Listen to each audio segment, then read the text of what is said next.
معرفت کورس کی 60ویں قسط میں خوش آمدید۔ آج ہم اللہ تعالیٰ کا جو صفاتی نام پڑھنے جا رہے ہیں وہ ہے الصمد۔ الصمد کا اگر روٹ ورڈ دیکھا جائے، بنیادی مادہ دیکھا جائے تو وہ ہوگا صاد، میم اور دال۔ قرآن الحکیم میں غالباً مالک کائنات نے اپنے لیے یہ لفظ ایک ہی مرتبہ استعمال کیا ہے، اور قوی امید ہے بلکہ یقین ہے کہ آپ سب کو کم و بیش یاد بھی ہوگا۔ سورۃ اخلاص میں اللہ تعالیٰ فرماتے ہیں قل هو اللہ احد اللہ الصمد، تم کہہ دو کہ اللہ ایک ہی ہے، اللہ تنہا ہے، اللہ یونیک ہے، اللہ الصمد، وہ الصمد ہے۔ الصمد ایک ایسا لفظ ہے، اگر آپ مختلف تراجم کھول کر اس کا ترجمہ پڑھیں گے تو کہیں پر آپ کو اس کا مطلب ملے گا کہ اللہ بے نیاز ہے، کہیں پر آپ کو اس کا مطلب ملے گا اللہ مرجع ہے، کہیں پر آپ کو ملے گا اللہ ہی قائم رکھنے والا ہے اور اللہ از خود قائم ہے۔ یعنی آپ کو اگر کوئی بالکل ہی عربی سے نابلد شخص، کوئی ایسا شخص جس کو عربی کی بالکل عین بھی نہ آتی ہو، وہ چاہے تو اپنے ذہن میں یہ خلل پیدا کر سکتا ہے کہ ایک ہی لفظ کے اتنے زیادہ تراجم کیوں؟ الگ الگ تراجم نہیں ہے، بلکہ ایک ہی لفظ میں مختلف طرح کے ٹیسٹ پائے جاتے ہیں۔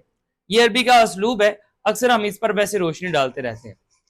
الصمد بنیادی طور پر اس چٹان کو کہتے ہیں جو اتنی مضبوط چٹان ہو کہ دوران جنگ آپ اس کے پیچھے آپ اس میں پناہ لے سکیں۔ اب اس چٹان کو پناہ کے طور پر کئی طریقوں سے استعمال کر سکتے ہیں۔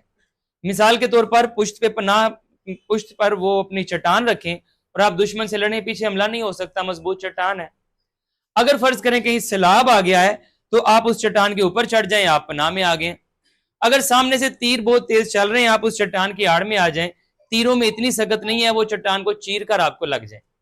یہ جو اتنی مضبوط چٹان ہے جس کو آپ مشکل حالات میں بھی استعمال کر سکتے ہیں، اس پر بھروسہ کر سکتے ہیں، کلی طور پر اسے کہتے ہیں الصمد۔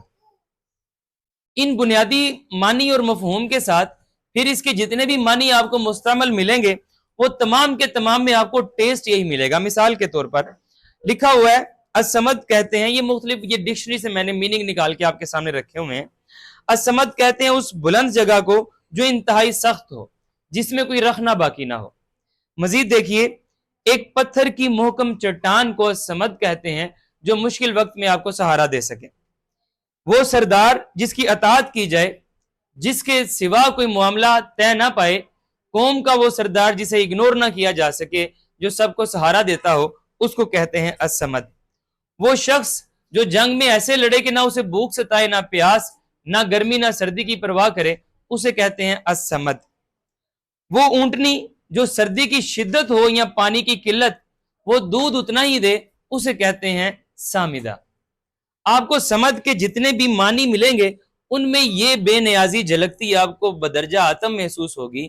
یہ ہر اس شخص کو، ہر اس شے کو صمد کہا جاتا ہے جسے کسی کی ضرورت نہیں ہے، دوسروں کو ہی اس کی ضرورت ہے۔ مالک کائنات نے خود کو الصمد کہا ہے، اور بڑی عجیب بات یہ ہے کہ جہاں پر اللہ تعالیٰ نے خود کو الصمد کہا ہے نا، یہ کسی رو میں بہتے ہوئے اللہ تعالیٰ نے اپنی صفت کا استعمال نہیں کیا، بلکہ اپنی پہچان کرواتے ہوئے حکمیہ انداز میں کہا ہے قل، تم کہو اللہ احد، اللہ تنہا ہے، اللہ یونیک ہے، وہ اکیلا ہے، اللہ الصمد، وہ الصمد ہے، وہ ایسی ہستی ہے جس پر ہر مشکل میں آپ بھروسہ کر سکتے ہیں۔ وہ ایک ایسی اینٹی ہے جسے تمہاری کوئی ضرورت نہیں ہے، لیکن اس کے سوا تم چل بھی نہیں سکتے، تمہیں اس کی پوری طرح سے ضرورت ہے۔ مالک کائنات کو الصمد سمجھنے کے لیے آپ یہ اپنے ذہن میں خاکہ بنائیے کہ آپ میدان جنگ میں ہیں، آپ میدان جنگ میں ہیں۔ اب ذرا سوچئے، آپ کی ڈھالیں، آپ کے کپڑے، آپ کے سامنے فوجی، تمام کے تمام اس قدر مضبوط نہیں ہے کہ وہ ہر طرح کے وار سے آپ کو بچا لیں، لیکن مالک کائنات نے آپ کو ایک ایسی پناہ گاہ دے دی ہے کہ اس پناہ گاہ، اس چٹان کے پیچھے آپ جائیں تو آپ دیکھ سکیں۔ اچھا، صمد میں ایک میں آپ کو عجیب بات بتاؤں، پہاڑ کو صمد نہیں کہتے، کیونکہ پہاڑ اتنا اونچا ہوتا ہے کہ آپ اس طرف دھیان نہیں رکھ سکتے کہ دشمنی نہ چڑھ آ رہا ہو، وہ نہ ہو کہ وہ صمد کے اوپر ہی چڑھ کر آپ پر فائر کر دے۔ صمد پہاڑ یہ اتنی بلند چٹان کو نہیں کہتے. سمد کے لیے لازمی ہے کہ آپ کو سامنے کا سارا سین نظر آ رہا ہو اور پوری طرح سے مضبوط ڈال کے پیچھے آپ موجود ہوں. آپ کو نظر آ رہا ہو کہ تیر تفنگ چل رہے ہیں لیکن آپ تک نہیں پہنچ سکتے کیونکہ آپ سمد کے پیچھے ہیں. اب مالک کائنات کی اس صفت کو اپنی ذات کے اندر پیدا کرنے کے لیے آپ کو ایک بات تو از بھر کرنی ہوگی کہ الصمد بے نیاز ہوتا ہے. اگر میں آپ کی مدد کروں اور مدد کرتے ہوئے میرے ذہن میں کوئی ایسا خیال ہو کہ میں آج آپ کی مدد کر رہا ہوں کل آپ سے مدد لوں گا, آج مجھ پر مشکل وقت ہے تو میں آپ کے کام آ جاتا ہوں, کل مجھ پر مشکل وقت آئے گا تو آپ میرے کام آ جائیے گا, یہ خیال ذہن میں رکھ کر جب میں مدد کر رہا ہوں, صحیح یا غلط کو تو ایک طرف رکھیے, میں اس وقت الصمد کا خلیفہ نہیں ہوں. اس وقت میں اپنے اندر یہ سمدیت پیدا نہیں کر پا رہا کیونکہ میں بے نیاز ہو کر آپ کی مدد نہیں کر رہا. میں تو نیاز مند ہوں, میں تو ضرورت مند ہوں, میں تو اس لیے مدد کر رہا ہوں کہ کل آپ میری مدد کریں. جب آپ بچوں کو چیز بانٹ رہے ہوتے ہیں نا, بالو کڑیو ونڈی دی شرینی لے جاؤ, اس وقت آپ الصمد ہوتے ہیں. آپ بچوں کو چیز دے رہے ہوتے ہیں, آپ بچوں سے یہ توقع نہیں کر رہے ہوتے کہ یہ آپ کو بڑا سمجھے, آپ یہ نہیں سمجھ رہے ہوتے کہ کل یہ میرے کسی کام آئیں گے. آپ کو پتا ہے کئی بانٹ رہے ہیں, میں بھی بانٹ رہا ہوں. اس وقت یہ سمدیت آپ کے اندر سمائی ہوتی ہے اگر دوسرے لوگ نہ آپ کے ذہن میں آ جائیں. بچوں کے حوالے سے آپ کو رتی برابر میرا گمان ہے کہ ان سے کسی صلے کی توقع نہیں ہوتی کہ ان سے مجھے کوئی صلہ ملے گا, وہ رش لگا ہوا ہے, آپ چیز دے رہے ہیں. اسی طرح سے جب آپ کبھی چاہیں کہ آپ مالک کائنات کی یہ صفت اپنے اندر اپنائیں تو لہٰذا آپ کو یہ بے نیازی پہلے نمبر پر لانی ہوگی, اپنے اندر یہ صفت بدرجہ آتم پیدا کرنی ہوگی کہ مجھے اس سے مدد کی ضرورت نہیں ہے, میں اس وقت مدد کرنے کے قابل ہوں تو میں مدد کروں گا. اب جو بھی ٹول مالک کائنات نے آپ کو عطا کر رکھا ہے وہ چاہے جو بھی ہے, فرض کریں آپ کو اللہ تعالیٰ نے علم ہی عطا کیا ہے, آپ اچھا مشورہ ہی دے سکتے ہیں تو بھی مخلص ہو کے مشورہ دیجئے, اس چیز سے قطع نظر کہ وہ آپ کو جواباً شکریہ بھی کہے, شکریہ بھی نہیں چاہیے جواباً اس کا, بس میرے پاس تھا تو میں نے تمہیں دے دیا. کیوں؟ کیونکہ میں عبد الصمد ہوں, میں صمد کا بندہ ہوں, میرے اندر صمدیت ہے, میں بے نیاز ہوں, اللہ کے سوا کسی کا میں حاجت مند نہیں ہوں, کسی اور سے مجھے ضرورت پوری نہیں کرنی, میرے لیے اللہ کافی ہے. اب اللہ تعالیٰ نے مجھے یہ ٹول مجھ سے زیادہ دے دیا, مجھے پیسہ میری ضرورت سے زائد دے دیا, مجھے طاقت اتنی دے دی ہے جو میری سے زیادہ ہے. ہر چیز آپ دیکھ لیجئے گا کہ میری یہاں پر تعلق میں نے ہاں ہی کرنی ہے, میں نے تو صرف فرض کریں کہ سفارش ہی کرنی ہے, آپ کا کام بن جانا ہے, خیر کسی کا حق مار کر نہیں. ویسے اب جو میں نے سفارش کی ہے, اگر میرے دل میں یہ ہے کہ جواباً مجھے تم سے شکریہ بھی نہیں چاہیے, کچھ نہیں چاہیے, تو اس وقت میں الصمد ہوں. مالک کائنات نے آپ کو جو خود کو الصمد کہتے ہوئے تعارف کروایا ہے نا, یہ عہد کے ساتھ کروایا ہے. خیر عہد چونکہ آج کا موضوع نہیں ہے, لیکن عہد کا مطلب ہوتا ہے یونیک, سب سے الگ تھلگ, جس کا کسی کے ساتھ کوئی تعلق نہیں, کوئی موازنہ نہیں, بالکل الگ, یونیک. انگلش میں اس کے لیے یہ لفظ اچھا ترجمہ ہے, یونیک. اردو میں میرے ذہن میں کوئی لفظ نہیں آتا کہ عہد کا ترجمہ میں کیا کروں, کیونکہ ایک تو اس کا مطلب نہیں ہوگا, وہ تو ون ہوتا ہے, نہیں, اس کا مطلب ہے یونیک, اکیلا, تنہا, جس جیسا کوئی نہ ہو. اس کے ساتھ مالک کائنات نے اپنی یہ صفت استعمال کی ہے الصمد, کہ میں تنہا ہوں ٹھیک ہے لیکن میں الصمد بھی ہوں, میں مدد کیا کرتا ہوں, ضرورتیں پوری کیا کرتا ہوں, اس چیز کی پرواہ کیے بغیر کہ تم جواباً مجھے کچھ دو گے. اب یہ مالک کائنات الصمد کے طور پر آپ کو جا بجا نظر آئے گا. اللہ تعالیٰ اگر آکسیجن اپنے ماننے والوں کو دے رہا ہے تو کافروں کو بھی دے رہا ہے. اگر ایک مومن زمین میں بیج بوتا ہے تو درخت اگاتا ہے, تو اگر ایک ہندو زمین میں بیج بوئے تو بھی درخت اگاتا ہے. مال کے کائنات الصمد ہے, وہ اس وجہ سے آپ پر عنایتیں نہیں کر رہا کہ آپ جواباً اس کو مانیں, جواباً اس کو کچھ کریں, نہیں. مال کے کائنات الصمد ہے, اس نے اس چیز آپ کیا ریوارڈ دے سکتے ہیں, کسی چیز کی توقع کیے بغیر وہ آپ کو نواز رہا ہے. یہی وجہ ہے مسلمان اور کافر وہ تمام کے تمام کو برابر نواز رہا ہے، لیکن ایمان کی صورت میں نہیں۔ ایمان کی دولت میں وہ صرف اس کو دیتا ہے جو سعی کرتا ہے۔ یہ میں نہیں کہہ رہا، مالک کائنات نے آج خود ارشاد فرمایا ہے، بہر کیف اگر آپ اللہ کی طرف ایک قدم آئیں گے تو وہ 10 قدم آئے گا۔ ایمان کی دولت نہیں ملے گی۔ دنیا کی دولت کافر کو مل سکتی ہے، بالکل ممکن ہے، بلکہ زیادہ بھی مل سکتی ہے، طاقت، شہرت، عزت، جتنی دنیا کی اینٹیٹیز آپ کو نظر آ رہی ہیں، لیکن ایمان، مالک کائنات کے ساتھ تعلق، طمانینت، دل کا سکون، چین، یہ سب کو نہیں ملے گا۔ یہ جو دل کا سکون، چین، طمانینت اور اللہ کے ساتھ تعلق ہے، یہ ایک ہی چیز کے مختلف نام ہیں، یہ سب کو نہیں ملے گا۔ یہ اسی کو ملے گا جو بندہ مومن ہوگا۔ بہر کیف اب مالک کائنات کو الصمد کہہ کر آپ نے پکارنا کب ہے؟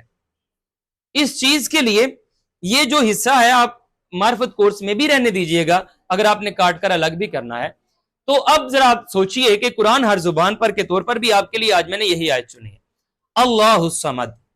آپ نے اللہ الصمد کہنا کب ہے؟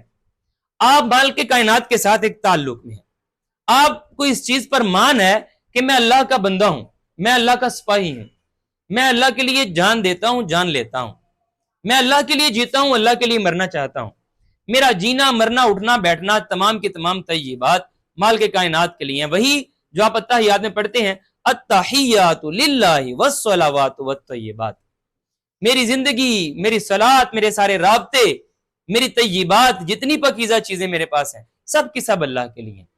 اگر آپ مالک کائنات کے لیے خود کو وقف کیے ہوئے ہیں اور اگر کبھی آپ کو لگے، آپ کے ذہن میں یہ خیال پیدا ہو کہ میں جس ٹیلے پر کھڑا ہو گیا ہوں لڑنے کے لیے، یہاں پر تو تیر لگیں گے، یہاں پر تو زخمی ہونا پڑے گا، یہاں پر تو غریب ہو جاؤں گا، یہاں پر تو عزت باقی نہیں رہے گی، یہاں پر میرے ساتھ جتھا نہیں رہے گا، یہاں پر لوگ مجھے ٹونٹ کریں گے، لوگ مجھے چھوڑ دیں گے، یا کوئی بھی ایسے آپ کے ذہن میں خیال پیدا ہوں کہ اگر میں اللہ کے نظام کے ساتھ کھڑا ہو گیا تو مجھے فائدہ نہیں ملے گا۔ اگر آپ کو کبھی ایسا لگے کہ دنیا کی یہ کشتی مجھے روند کر آگے چلی جائے گی، اگر کبھی آپ کو ایسا لگے تو آپ آنکھیں بند کیجئے، خود کو بتائیے آپ الصمد کے پیچھے، آپ ہی تو ہیں جس کو تیر نہیں لگ سکتا، آپ ہی تو ہیں جس کے صرف ذہن میں وہ خیال پیدا کر سکتا ہے کہ یہاں پر تو تم مر جاؤ گے، نہیں مرو گے۔ آپ تب خود کو کہیے اللہ الصمد، میرے لیے اللہ کافی ہے، وہ الصمد ہے، وہ اتنی مضبوط چٹان ہے کہ اس کے سوا کسی کی طرف دیکھوں کیوں؟ اگر کبھی آپ کے دل میں یہ خیال پیدا ہو کہ اس موقع پر اللہ کو چھوڑ کر کسی اور کو اپنا لینا چاہیے، اس موقع پر اللہ کی بات کو پیچھے رکھ دینا چاہیے، ابھی اس وقت اس معاملے میں رشوت لے لیں، رشوت دے دیں، یا پھر کسی باطل کا ساتھ دے دیں، ذرا بیجا ہو جائے گی، یا لوگ کچھ ایسا ویسا۔ اگر کبھی آپ کو زندگی میں یہ خیال پیدا ہو کہ اس وقت اللہ کو چھوڑ دیں، یہ اتنا مضبوط سہارا نہیں ہے، یہ بندہ مضبوط سہارا ہے، اس کی لوگ مانتے ہیں، اللہ کی نہیں مانتے۔ اگر کبھی آپ کے دل میں ایسے کا خیال پیدا ہو، یہ میں بڑے بولڈ اور بڑے سخت قسم کے الفاظ استعمال کر رہا ہوں، آپ کی زبان سے ایسے الفاظ نہیں آئیں گے، لیکن جب ہم اللہ کو چھوڑ کر کسی اور کو چن رہے ہوتے ہیں تو دل میں یہی بات ہوتی ہے۔